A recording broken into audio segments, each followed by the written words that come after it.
first, let's just start with you. So just a brief background in medicine and.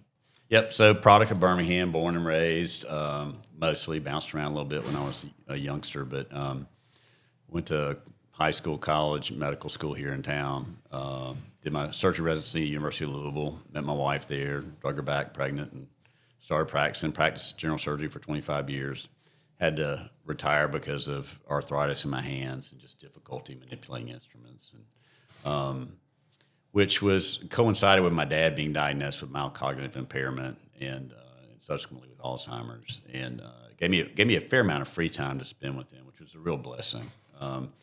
But it also opened my eyes to how the big pharma solutions weren't working for him. He wasn't getting any better, and so ended up reading Dale Bredesen's book and End of Alzheimer's, and thought, well, this really makes a lot of sense, and that led me to consider doing a functional medicine course or training, which I ended up doing with my rheumatologist. We both went through it together.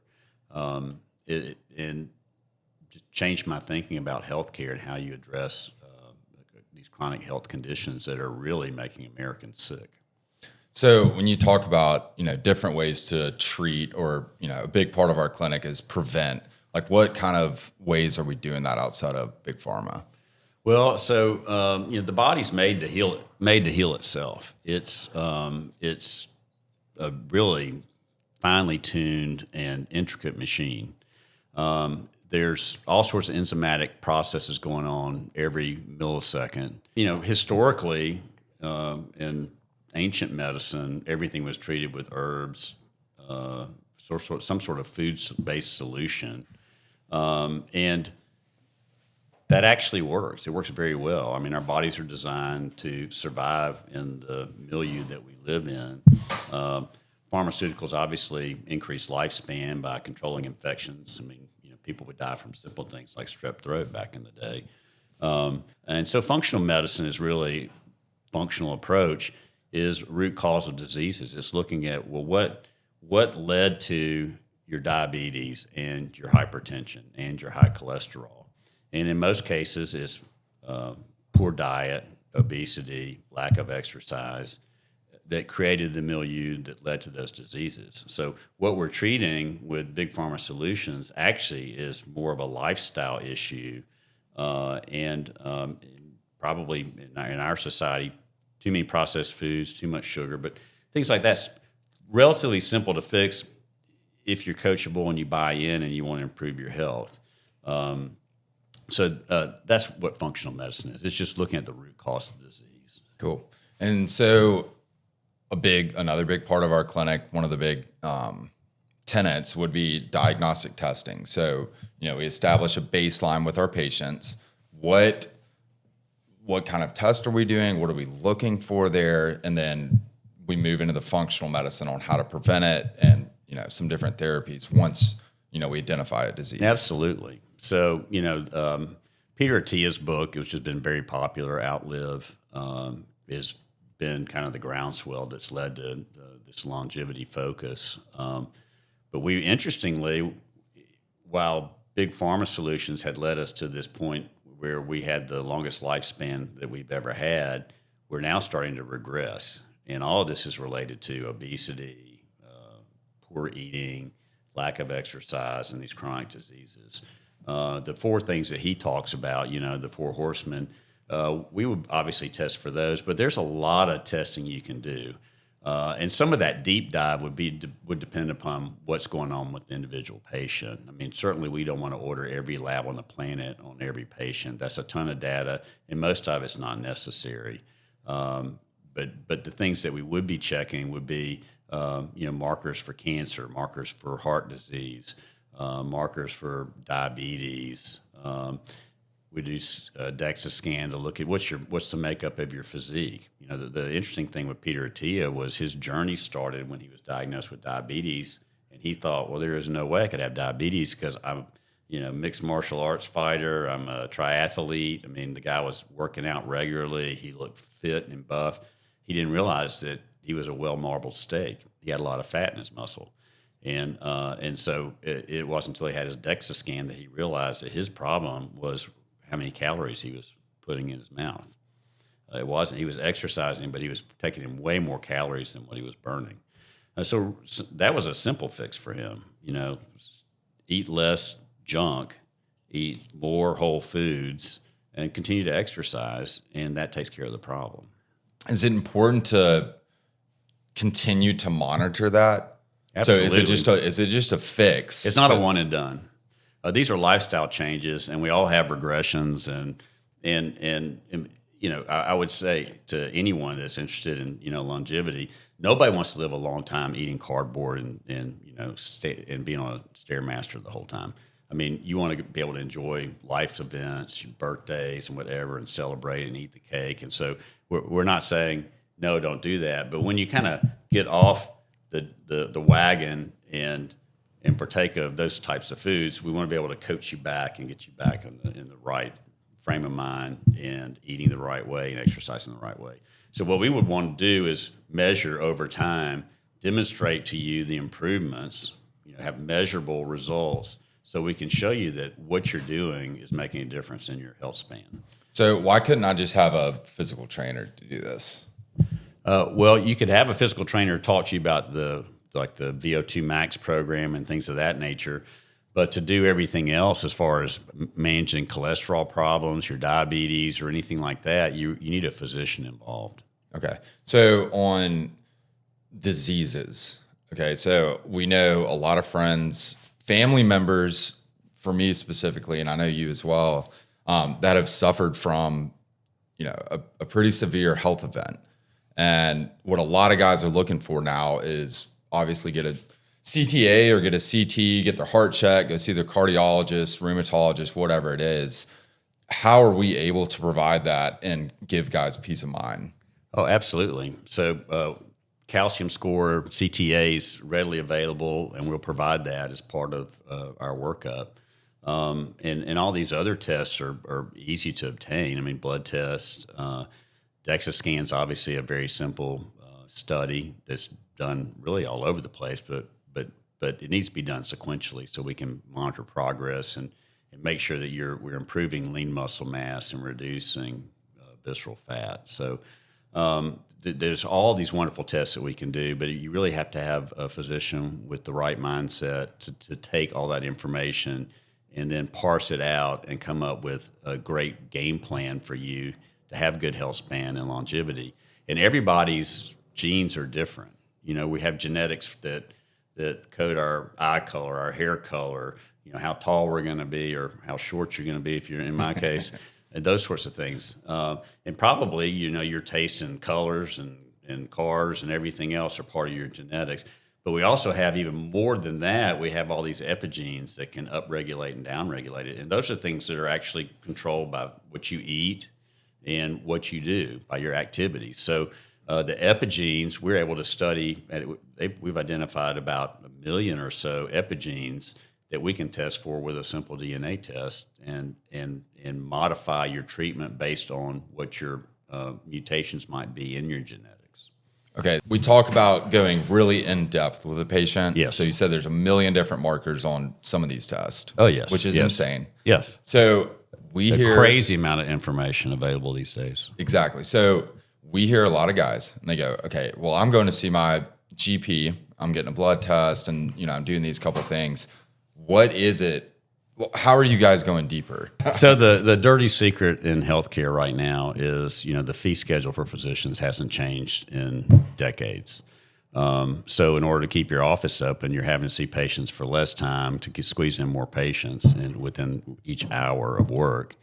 So the average primary care doc has probably seen the patient for 5 to 7 minutes for a visit, and it's usually problem oriented. So if you come in, we'll focus on this one problem, and then you'll have to schedule another appointment and come back, and we'll focus on the next problem.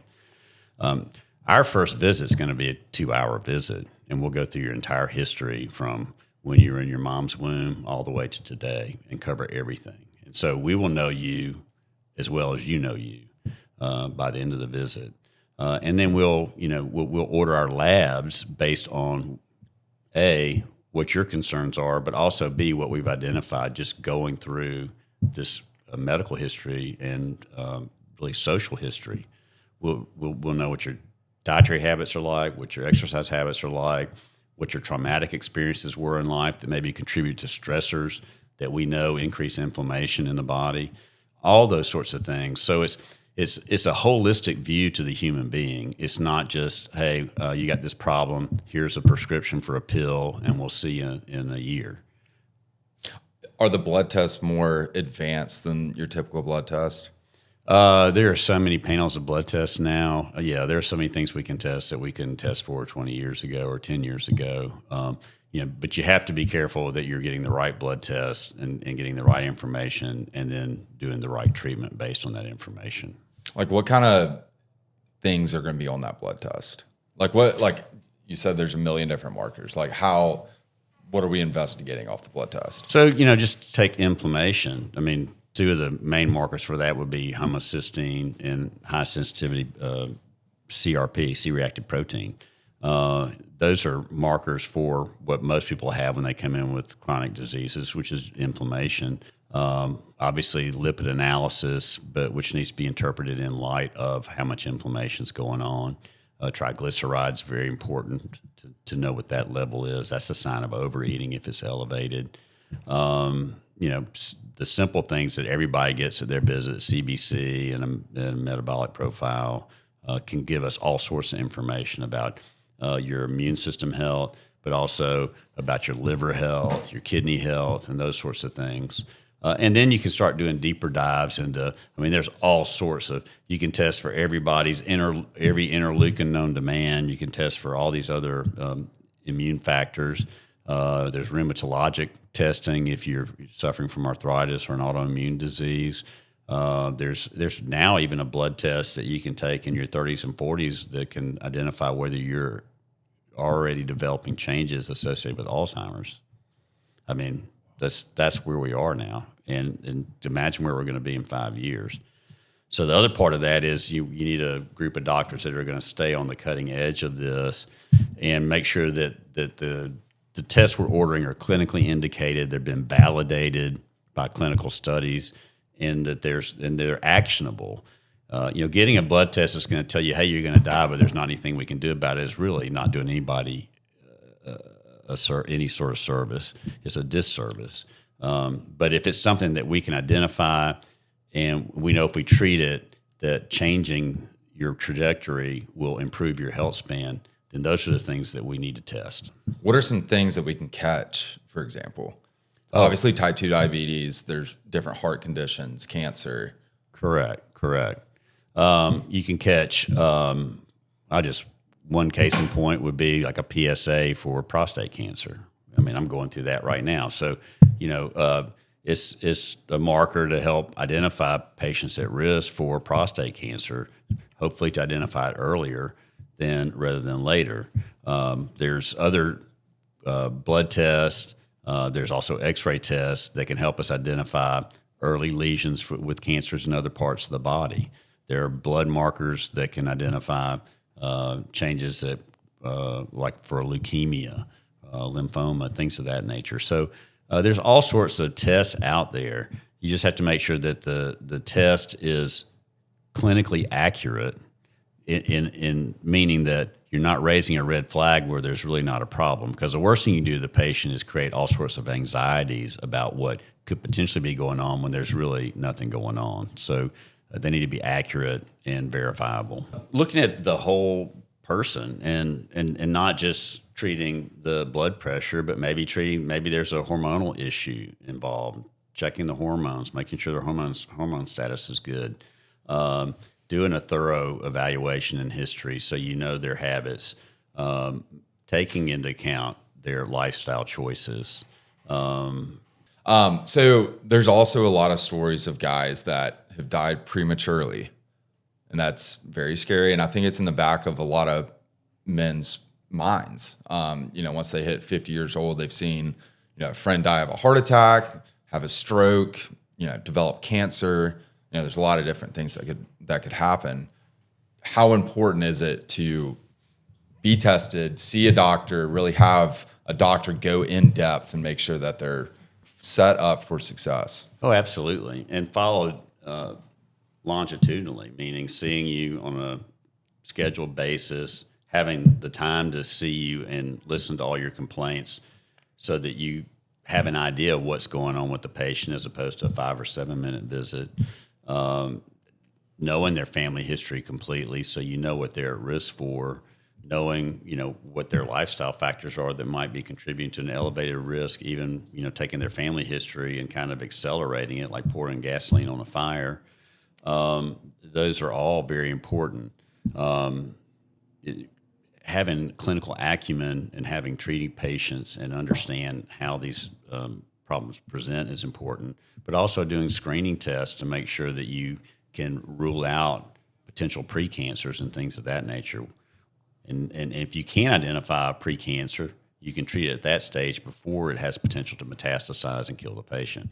Heart disease is, is a big problem in this country. It causes a lot of mortality and morbidity. So we're going to be, Johnny on the spot for taking care of anybody that looks like they have increased risk for heart disease, family history, by addressing both their cholesterol, but also their inflammation, vascular inflammation, and by following their homocysteine and their C-reactive protein to make sure we reduce their inflammation and their risk.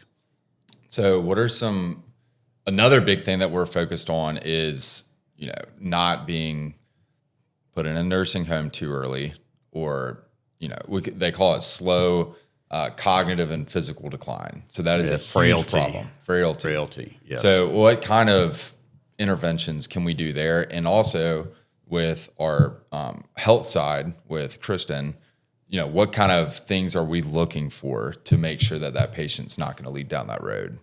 So as we get older, and usually after about age 40,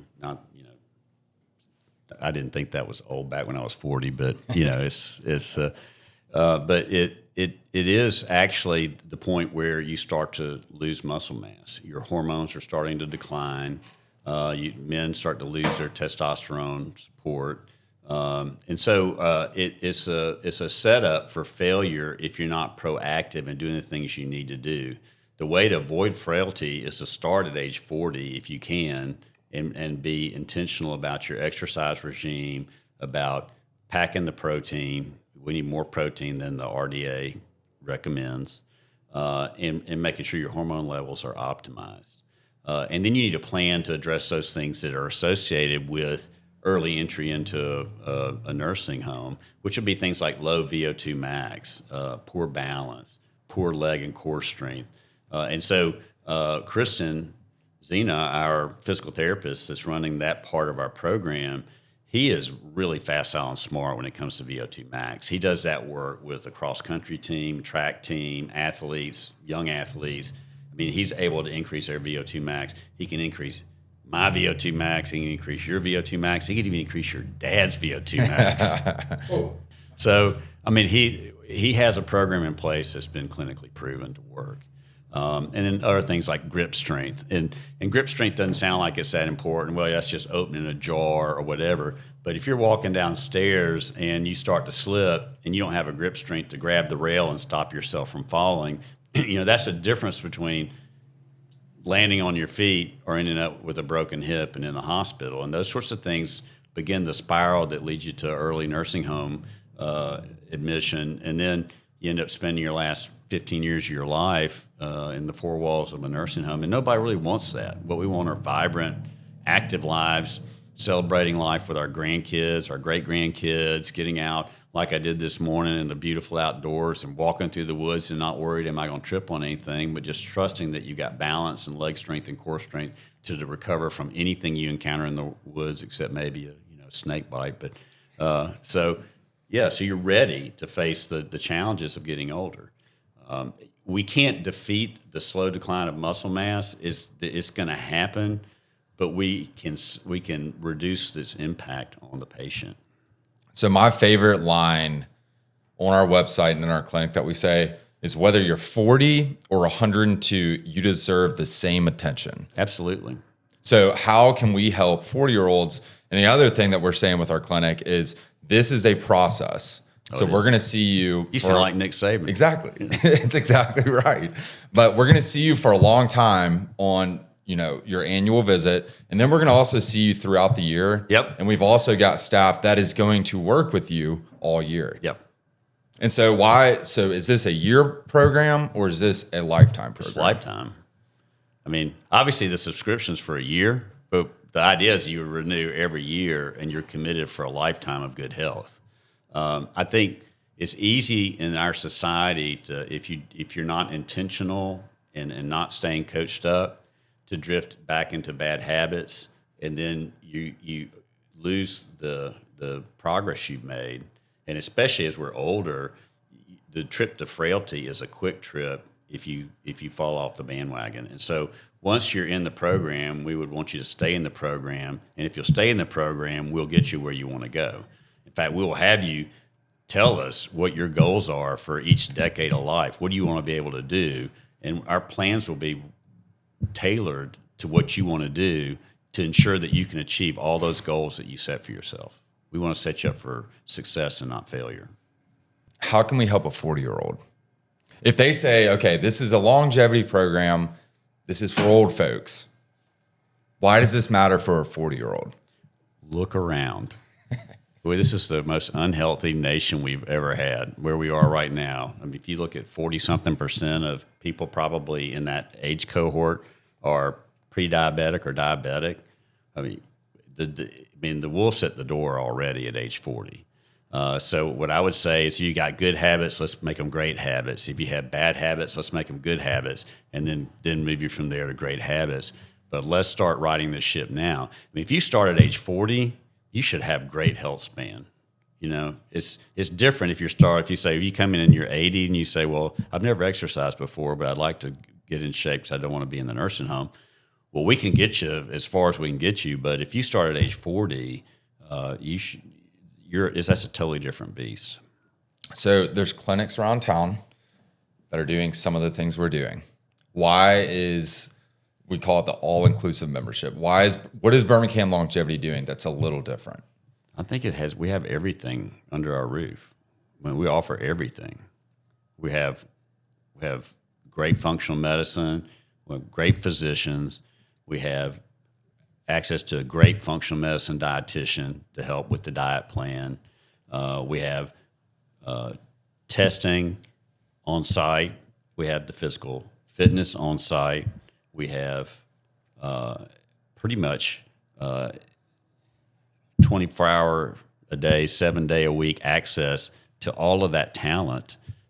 I don't know that there's anyone else in this market doing that. The only other person I know in the market that's really doing physician-driven longevity is a clinic that then they refer you out for all the other parts and pieces. And I think that's what makes this unique. It's a one-stop shop.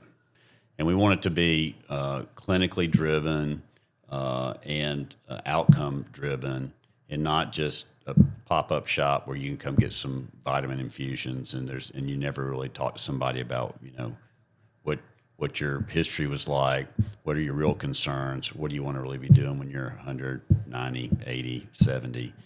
We want to walk through that life and health span with you, holding your hand if we have to, or cattle prod if we have to, but we're going to make you get healthy. And when I sit and listen to a patient for 2 hours, it's amazing what you learn about them. And I've not had a patient yet at the end of the visit that didn't say, you're the first person that really listened to me, everything that I've been through. No one's ever listened to me like that before. So there's healing just in that, to know you're heard, to know your concerns have been heard, and not only heard, but we're going to make a plan to address all those concerns. So on the testing side, can we see anything or predict anything? Sure. I mean, I was diagnosed with hyperlipidemia in my 20s. So, I mean, you can find out all sorts of stuff about yourself, if you get the tests. There are not a lot of 20-year-olds that are going to see the doctor. Yeah. I mean, the last thing on your mind is mortality. You're on top of the world. You're as fit as you're probably ever going to be in your life, and you're not worried about it. But in the background, there's all sorts of things going on that are just simmering right now that will manifest themselves, either in your 5th or 6th or 7th decade of life. that if we could have intervened at age 20 something, it might be a totally different course. Yeah. So I think one of the things I'm most excited about is how deep we go with patients. Yeah. So it's not only the testing, the blood test, the CTA, but we're finding everything out about you and then finding out your goals. And then we are walking with you. Correct. You know, we're talking with you from a weekly basis, and you can call us anytime. But we have limited number of patients per doctor, and we're able to spend a lot more time and really get to know you. Absolutely. And so I think that's probably one of the bigger, I guess, selling points about the clinic. And even we love all the doctors around town, we really do. But, you know, even some of the other cash pay clinics, they're still not able to go as in depth as we are. Yeah, I would agree. Yeah. So this is it's a full on commitment. It's like having a life coach with you for your life, as long as the doc stays alive. All right. What out of your clinical experience, what are some cases that you wish some of those patients or some of the stories that you've heard you wish they had Birmingham Longevity? I've seen a lot of people that are significantly younger than I am who are in such terrible metabolic condition. A lot of it lifestyle choices, and that we're just kind of being, seen for their 4 to 7 minute visit and given another prescription, and they weren't getting out of the ditch. And to me, that's the tragedy. And I don't blame the physicians. I mean, they're just trying to get by and keep the doors open on their clinics. So they've got to limit the amount of time they can spend. But those people need somebody that can sit and listen to them and set them on the right track, or they're going to be in terrible shape. When they're 60 years old, they're going to be in terrible shape and headed towards the nursing home. So I've seen so many cases of people that had really ended up being 2 or 3 simple changes, either a supplement or a dietary change and just some activity change that just flip the script and they're better. It's not an instant fix. It's not like instant coffee or anything. Take a couple of drops of this and poof, you're better. When you buy into lifestyle changes and diet changes and all the other things that we're going to be involved with, and Kristen's approach to VO2 max, you don't see instantaneous change, and that's why we're going to measure quarterly, because some of those changes are going to occur over the course of a year as opposed to over the course of a week. But we want to be able to show you how you're improving. You're not at your goal, but look how far you've come in just 3 months. We're going to get you to where you need to be, but you have to stick with the program. So on our medical review day, are we going to do like a scared straight version where we start showing like black livers and like kind of like when your dad and I were doing our driver's ed in high school, and they were showing you all the videos of all the dead people from car accidents, so you wouldn't want to drive. Is that how we're going to scare patients into following the protocol? No, I think nobody. Well, I mean, I guess in some ways you need to know that that's the outcome, but I think people respond more favorably to positive reinforcement. So, that's fair. Yeah, that's fair. I mean, I'd be glad to throw all sorts of pictures up of all the bad diseases and what they really look like, and bad ways to go and to die. But what we really want to do is to embrace this path of being vibrant and healthy and taking control of your health, and not just dependent upon the big pharma world to try to come to your rescue. I'm not saying that they're terrible. They're not. They've provided a lot of great cures, and they've done a lot of great good in this country. But there's a lot more to life than just a pill. And if you take control of your health, you can avoid a lot of the landmines that lead to the nursing home.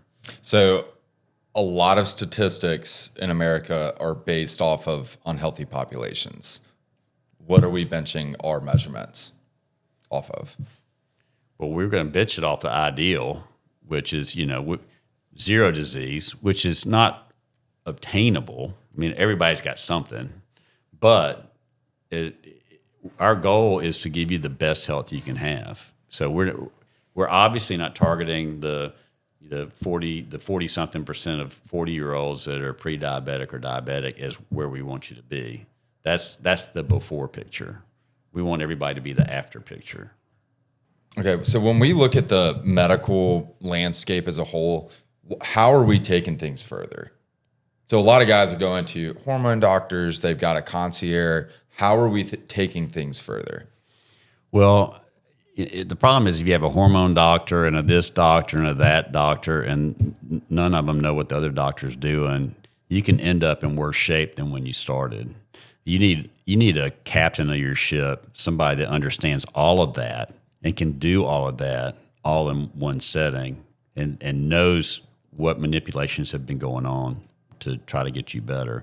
Because you can have a hormone specialist that adds a hormone that does this, and somebody else is adding this, and they're counterproductive, and the patient doesn't end up any better, or maybe even worse, or maybe has a bad complication because the two drugs together weren't they were contraindicated. So having the ability to have all that in-house under the lead of one physician who takes care of all of that for you is always better for the patient. Cool. Dr. Kitchens, thank you. You're welcome. That was beautiful. I love this little sinking seat. This is really fun. Yeah, I want one that keeps going up. So I feel like I finally had my growth spurt. I've been waiting for it for years.